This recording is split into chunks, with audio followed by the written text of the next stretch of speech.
Ever dreamt of that perfect trip, maybe a life-changing new job abroad, or, immersing yourself in a foreign culture through study? There's this vital, often kind of misunderstood key to unlocking those doors, the visa. And it's rarely as straightforward as just booking a flight. Today on The Deep Dive, we're not just scratching the surface. We're really plunging into the nuanced, sometimes mystifying world of visa applications and, yes, those interviews. We've pulled together insights from some really comprehensive guides, expert advice, and even looked at a simulated interview scenario to give you, well, the ultimate inside track. Yeah, and what's truly fascinating here is how this single document, the visa, acts as both this formidable gatekeeper and an incredible passport to global opportunities. Our sources really dig into how understanding the why behind each question, the intent, is just as crucial as knowing the literal steps. It's about navigating a system built on, well, trust and evidence. Right. So our mission today is to arm you, our listener, not just with a checklist, but with the strategic confidence and clear understanding needed to turn what can feel like this intimidating bureaucratic hurdle into a smooth, successful journey. We want to uncover those hidden insights, those aha moments that maybe distinguish a well-prepared applicant from one who's just, going through the motions. Yeah. Okay, let's unlock this. Let's start with the absolute foundation. What exactly is a visa? Okay. So at its core, it's an official thumbs up, really, from a country's government, usually stamped in your passport or maybe issued electronically.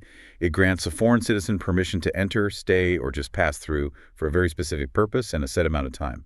It's definitely not a free pass. It's more like a conditional authorization. Conditional authorization, okay. But if we zoom out a bit, this isn't just about paperwork. Visas serve these really profound purposes for the host country. Our sources point to three main drivers. First, security, making sure everyone coming in has a legitimate, non-threatening reason. Makes sense. Second, control, kind of monitoring population movement to manage resources, infrastructure, that sort of thing. And third, regulations setting up a framework for who can enter based on specific policies, like for skilled workers, students, or tourists. Yeah. It's a really structured system designed for, well, national order and sovereignty. And the sheer variety of visas is huge. It really reflects all the different reasons people travel. You probably know the popular ones. The B2 visa for tourism, like visiting friends, family, exploring. Right, the common holiday visa. Then there's the F1 visa. That's the academic gateway for students. Or the J1 visa, often for temporary exchange visitors, like cultural programs or work and travel. Yeah, those are the big ones. But that's just scratching the surface, isn't it? Our sources show this vast landscape, specialized work visas, business visas for investors, even transit visas if you're just passing through. And of course, immigrant visas for people planning to live there permanently. Each one is like its own little world with specific rules tailored exactly to the reason you're going. And here's where we hit a really crucial distinction. It often trips people up, actually. It's this concept of immigrant versus non-immigrant intent. Ah, okay.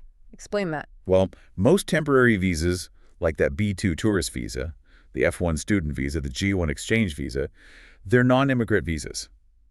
This means you absolutely must convince the visa officer that you do not plan to stay permanently in their country. Crucially, you have to show you will return home.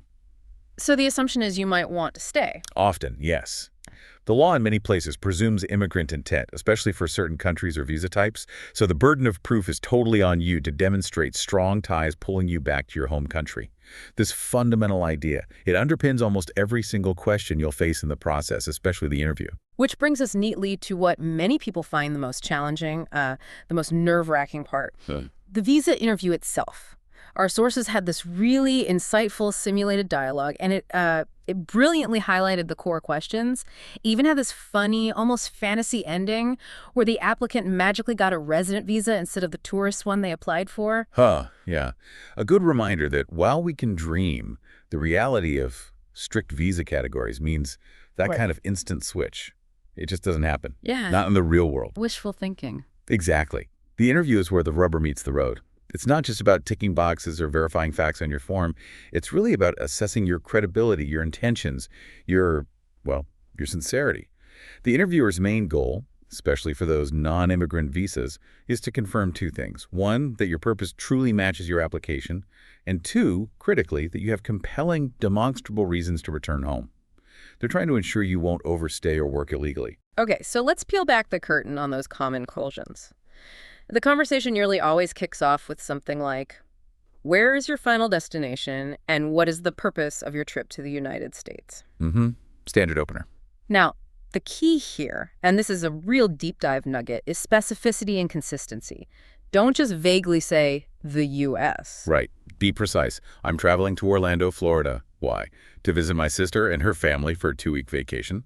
Or, I'm attending a specific business conference in Seattle, Washington at the convention center from these dates to these dates. The more details you give that perfectly match your application, the better. Absolutely. It builds credibility instantly. Then, following that, you'll pretty much always hear, how long do you plan to remain in the United States? Seems simple enough. It does, but its importance lies in absolute alignment. Your spoken answer must perfectly, and I mean perfectly, match the dates and duration you put on your application form and maybe showed in your flight bookings or itinerary. Any difference is bad. Even a slight discrepancy can raise a red flag. It might lead to more probing questions, maybe suspicion.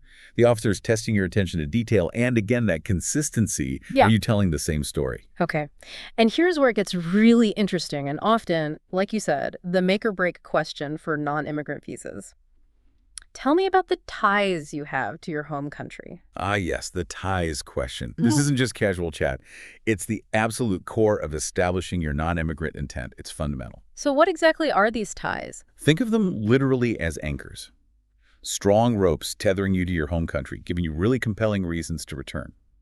These can be economic ties, maybe owning a house or apartment, having a car, significant savings in a local bank, investments, or, crucially, a stable, good job you need to get back to. Okay, money and property. But also family ties. Yeah. A spouse, children waiting for you, maybe elderly parents you care for. These are powerful emotional anchors. And even social ties, strong community involvement, memberships in clubs, maybe long-term study commitments if you're a student.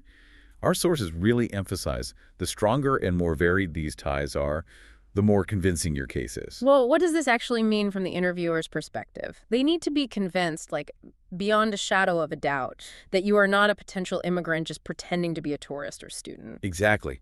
You need to paint a clear, compelling picture of a life that's firmly established back home, a life you genuinely intend to return to. And this is where maybe strategic thinking comes in. Like, what if you're young, you don't own a house yet? Good question. For younger applicants, the tie might be different. It could be a confirmed job offer waiting for you when you get back, or being enrolled in a specific university program you have to return to finish, maybe caring for a family member. It's about building a credible story, a narrative of your future plans back home. Got it. It's about the whole picture. And to really convince them, you absolutely must bring tangible, verifiable evidence. This isn't just about, talking a good game. Right, proof. Our sources strongly advise applicants to come prepared, like with a huge file full of meticulously organized documents. Even if the officer only glances at one or two things or asks for nothing. Better safe than sorry. Way better. Think bank statements showing regular income and savings, property deeds or mortgage statements, your marriage certificate, kids' birth certificates, a detailed letter from your employer confirming your job, your salary, how long you've worked there, and importantly, that your vacation leave is approved. Employer letter sounds key. It often is. Okay. Or academic transcripts for students. The key insight here is always be over-prepared. Don't get caught scrambling for a document you didn't bring. It shows you're serious, organized, and it backs up everything you're saying. Okay, that makes a lot of sense. Now, let's maybe pivot a little and talk about some of the specific vocabulary that comes up again and again in this whole process. These aren't just words, right? They're concepts with real weight. Absolutely. They carry significant meaning. First one, sponsoring. Right. What does that entail exactly? Well, when someone sponsors you for a visa, it means they are taking official financial responsibility for you while you're in their country, making sure you have enough money for your expenses. It's not just a casual, oh, I'll help you out. It's often a formal, sometimes even legal, commitment. So Very. Our sources highlight it can be a double-edged sword. It's great if you lack personal funds, but the sponsor also has to prove their financial ability to support you and show a legitimate relationship. It's like a financial guarantee to the government that you won't need public assistance. Okay. Then there's the invitation letter. I've heard about that. Yeah, and it's not just a quick email saying come visit. It's usually a formal, sometimes even notarized document, typically from a friend, a relative, or maybe a business contact. It formally invites you to their country for a specific purpose. It needs details. who's inviting you, your relationship, why you're coming, for how long, and often clarifying who's paying for what. So it backs up your story. Exactly. It's crucial evidence that corroborates your stated purpose of travel. You'll likely need to show it to the visa officer. Makes sense. What about being financially independent? This means you personally have enough money, readily accessible funds, to cover your entire trip. We're talking flights, accommodation, food, local travel, sightseeing, plus a buffer for emergencies, all without relying on anyone else in the host country. So you can stand on your own 2 feet financially while you're there. Precisely. Demonstrating financial independence is a really strong indicator of non-immigrant intent. It shows you're self-sufficient and reassures the government you won't become a burden or, be tempted to work illegally because you ran out of money. Right. And finally, assets. We touched on this with ties, but let's define it clearly. Yeah, assets go beyond just cash in the bank. They are things of significant value that you own in your home country. Like we mentioned earlier, real estate, your house or apartment, maybe vehicles, stocks, bonds, other substantial investments, or perhaps even a business you own and operate back home. So major possessions. Exactly. They are powerful indicators of your financial stability. And, maybe more importantly, those deep-rooted connections to your home country. They're tangible proof you have big reasons to return. Okay, got it. Now, the interview, as critical as it is just one piece of a much bigger puzzle, right? The entire application process itself can feel like this formidable maze. Oh, absolutely. But our sources have distilled it down into a clear, pretty actionable 9-step guide to help navigate it with, hopefully, more precision and ease. Yeah, it's a good framework. Step 1 is absolutely foundational. Determine the exact type of visa you need. Don't guess. Seriously, don't guess. Go to the official embassy or consulate website for the country you want to visit. They list everything. Okay, official source first. Always. Then, step 2. Meticulously check the specific requirements for that particular visa type. This is where so many applicants stumble. Common requirements usually include a valid passport and check the validity. It often needs to be valid for at least 6 months beyond your planned stay. Oh, that's a key detail. 6 months after you plan to leave. Exactly. Plus, the completed application form, recent passport-style photos meeting their specs, proof of financial stability, bank statements, etc. Maybe those invitation letters we talked about, a detailed travel itinerary, and proof of your purpose like university acceptance letters, conference registration, hotel bookings for tourism. Right. Step 3. Step 3. Complete the visa application form with scrupulous accuracy. Every single field matters. Be honest, be precise, then double-check it. Triple-check it, have someone else look it over. Why so much checking? Because even tiny errors, a misspelled name, a wrong date, can lead to frustrating delays or, worst case, outright rejection. It's critical. And alongside this, step 4. Gather all your supporting documents. Organize them neatly in a folder. Think of it like building your case file. Missing even one required document can bring the whole process to a screeching halt. Okay, meticulous form, all documents ready. What's next? Step 5. Pay the non-refundable visa fee. The cost varies a lot depending on the visa type and the country. Remember, this fee is just for processing your application. It doesn't guarantee you'll get the visa. No guarantees. None. After payment, step 6. If an interview is required for your visa type, you need to schedule an appointment. Usually this is done through the embassy or consulate's official online system. Pick a date and time that gives you enough time to prepare properly. Don't rush the appointment booking. Definitely not. Then comes step 7. Attend the visa interview. Remember what we discussed. Honesty and confidence are your best allies. Dress professionally, it shows respect. Be ready to clearly and consistently answer those common questions. Your whole demeanor matters. Be calm, be clear, be honest. That's the core of it. Step 8. After the interview, you just have to wait for processing. And honestly, this can be the toughest part. It might take days, weeks, or sometimes even months, depending on the visa, the embassy's workload. Patience is genuinely key here. The waiting game. The waiting game indeed. And finally, step 9. When you receive your visa, hopefully, immediately inspect it carefully for any errors. Check your name spelling, passport number, the visa type itself, the entry dates, the validity period.